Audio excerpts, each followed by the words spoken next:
آپ کا ثواب بھی ملتا رہے گا۔ درود پاک پڑھنے کے بے شمار فضائل و برکات، میرے آقا مدینے والے مصطفیٰ صلی اللہ علیہ وسلم کا فرمان، من قال صلی اللہ علی محمد فقد فتح علی نفسہ 70 بابا من رحمہ۔ نبی پاک فرماتے ہیں جو کہے صلی اللہ علی محمد صلی اللہ علیہ وسلم، اس نے اپنے اوپر رحمت کے 70 دروازے کھول لیے۔ یعنی میں اور آپ چاہتے ہیں کہ ہم پر رحمت کے دروازے کھل جائیں، ایک بار یہ درود پاک پڑھنا ہے، مل کر پڑھ لیں، صلی اللہ علی محمد صلی اللہ علیہ وآلہ وسلم۔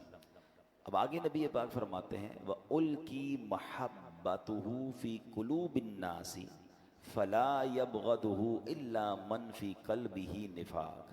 ایک تو جیسے یہ درود پاک پڑھیں گے 70 رحمت کے دروازے کھل جاتے ہیں، پھر فرمایا اس کی محبت لوگوں کے دلوں میں ڈال دی جائے گی۔ درود میں پڑھوں نبی پاک پر اور اللہ کی رحمت سے لوگوں کے دلوں میں ہماری محبت ڈال دی جائے گی، اور پھر فرمایا اس سے بغض نہ رکھے گا مگر وہ کہ جس کے دل میں نفاق ہوگا۔ یعنی مسلمان صاف دل والے لوگ محبت کرنے لگ جاتے ہیں اس بندے سے جو نبی پاک پر درود پڑھتا ہے، اور خاص طور پہ یہ جو درود پاک کا صیغہ ہے اس کو اپنی روٹین میں شامل رکھیں۔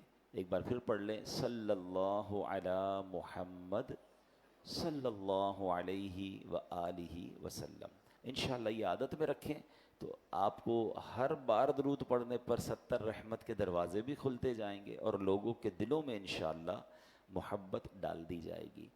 اور چونکہ جمعہ ہے، ہر جمعے کو ہم کوشش کرتے ہیں جب میری حاضری ہو یہ حدیث میں دہراتا ہوں تاکہ مزید امپورٹنس آف فرائیڈے ہمارے ذہنوں میں آ جائے کہ اللہ کے حبیب علیہ الصلوۃ والسلام فرماتے ہیں، جس کا مضمون ہے کہ جو جمعہ کے دن 200 بار درود پاک پڑھے اس کے 200 برس کے گناہ معاف کر دیے جاتے ہیں۔ تو جمعے کے دن خاص طور پر آپ نے درود پاک کی کثرت کرنی ہے اور اس دن کو درود پاک میں گزارنا ہے۔ ایک بار محبت کے ساتھ بآواز بلند درود پاک پڑھ لیں، صلو علی الحبیب صلی اللہ تعالی علی محمد صلی اللہ علیہ وسلم۔ تم تھے خوش جب رب نے ہم کو خیر امت کر دیا، رحمت عالم ہمارے الصلاۃ والسلام، خیر امت کر کے اپنی رحمتوں میں دھر لیا، صدقے تیرے ہیں پیارے الصلاۃ والسلام۔ الحمدللہ عز و جل جمعہ کے بیان میں ہم کچھ قرآن کی باتیں، قرآن کے احکام، قرآن کی آیتوں کو سمجھنے کی کوشش کرتے ہیں۔ آج قرآن مجید فرقان حمید کی سورہ بقرہ کی آیت نمبر 83 پہلے پارے میں ہے، اس کی کچھ باتیں سمجھنے کی کوشش کرتے ہیں۔ اللہ کریم قرآن مجید میں ارشاد فرماتا ہے وَبِالْوَالِدَيْنِ إِحْسَانًا وَذِي الْقُرْبَى وَالْيَتَامَى وَالْمَسَاكِينِ۔ آسان ترجمہ قرآن کنز العرفان۔ اور ماں باپ کے ساتھ بھلائی کرو اور رشتہ داروں اور یتیموں اور مسکینوں کے ساتھ اچھا سلوک کرو۔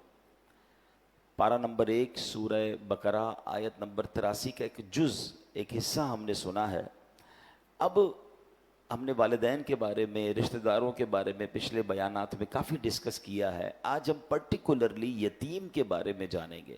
یتیم کے بارے میں کچھ مسکنسیپشنز بھی ہیں، وہ بھی کلیئر ہو جائیں گے، اور یتیم کہتے کس کو ہیں، اور پھر یتیم کے ساتھ اچھا سلوک کرنا یہ کتنی بڑی نیکی ہے۔ یاد رہے کہ وہ نابالغ بچہ جس کا والد وفات پا جائے اسے یتیم کہتے ہیں، اور اتنا غریب شخص کے کچھ بھی مال نہ رکھتا ہو، کچھ بھی نہ ہو اس کے پاس، اس کو مسکین کہتے ہیں۔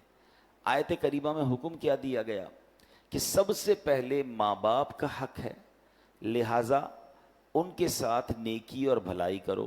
پھر ان کے واسطے سے جتنوں کے ساتھ رشتہ بھی قائم ہوا ہے، ماں باپ کی وجہ سے رشتہ کیسے قائم ہوتا ہے؟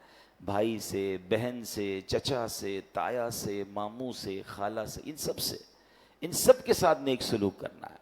اور آخر میں فرمایا یتیم اور مسکین خواہ تمہارے رشتہ دار ہوں یا نہ ہوں، ان سب کے ساتھ نیکی اور بھلائی سے پیش آنا ہے۔ یہاں میں ایک اور بڑی خوبصورت بات آپ کو بتاؤں کہ وراثت جو ہے نا، یہ پیسوں کی تو ہوتی ہے، مال کی ہوتی ہے۔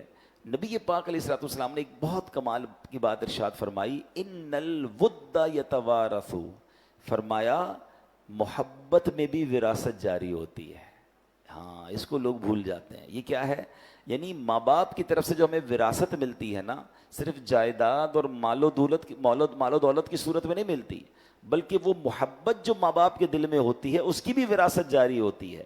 ہر وہ شخص جس کے لیے ہمارے ماں باپ کے دل میں محبت تھی، ماں باپ کی عزت احترام اور خلوص، ماں باپ ان کے لیے خلوص کے جذبات رکھتے تھے، عزت رکھتے تھے، اس میں بھی وراثت جاری ہوتی ہے. ہم پر بھی لازم ہے کہ اس محبت عزت اور خلوص کے جذبات کو کنٹینیو کریں، ماں باپ کے رشتہ داروں کے حقوق ادا کریں. یہاں ہوتا کیا ہے؟ مثال کے طور پہ ماں باپ کا انتقال ہوا، اب والد صاحب اپنی بہن کے ساتھ، اپنے بھائیوں کے ساتھ، اپنے رشتہ داروں کے ساتھ بڑا اچھا سلوک رکھتے تھے، مگر والد کے انتقال کے بعد اب بیٹا کہتا ہے وہ میرے رشتہ دار تو نہیں ہے نا، خالہ میری، اب میری مطلب پھوپھی میری کیا ہے، تو چچا میرے کیا ہیں، وہ ابو کے رشتہ دار تھے. بالکل اسی طرح والد صاحب کچھ غریبوں کی مدد بھی کرتے تھے، یا والد صاحب کے بہت اچھے کچھ دوست تھے. اب جیسے ہی والد کا انتقال ہوا ان سب سے رابطہ ختم. اسی طرح والدہ کا جب انتقال ہوا تو خالہ سے رابطہ ختم، ماموں سے رابطہ ختم، ننیال والوں سے لوگ رابطہ ختم کر دیتے ہیں. اسی طرح والدہ کی کچھ سہیلیاں ہوتی ہیں، یا والدہ کی کچھ ایسی عورتیں آتی تھی کہ ماں جن کی مدد کرتی تھی. لیکن ہوتا کیا ہے کہ جیسے ہی ماں باپ دنیا سے جاتے ہیں بچے کہتے ہیں ہمارا ان سے کیا تعلق ہے. وہ اچھا ان کو بڑا فیل ہوتا ہے کہ ہمارا بھائی تو کیا گیا، اب سارا معاملہ ہی ختم ہو گیا، ہماری بہن تو کیا گئی، اب سارا معاملہ ختم ہو گیا. نہیں، ابھی حدیث کا جز یاد رکھیے کہ محبت میں بھی وراثت جاری ہوتی ہے.